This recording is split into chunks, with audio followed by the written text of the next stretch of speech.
নমস্কার বন্ধুরা, আজকে ঘরে বসে ফুচকা বানাবো। প্রথমে ফুচকা ভেজে নিয়েছি, তারপর আলু সেদ্ধ নিয়ে নিয়েছি, পেঁয়াজ কুচি, ধনে গুঁড়ো, গরম মশলা গুঁড়ো, বিট লবণ, টেস্টি সল্ট, কাঁচামরিচ, ধনেপাতা কুচি। তারপর ভালো করে মেখে নেব।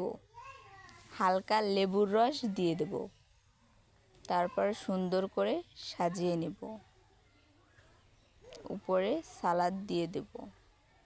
আজকের ফুচকা রেডি। কে কে ফুচকা খেতে ভালোবাসো কমেন্টে বলে যেও।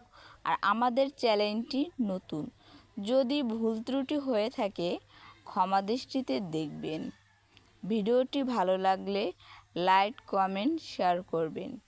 ধন্যবাদ পাশে থাকার জন্য আর ভিডিওটা দেখার জন্য।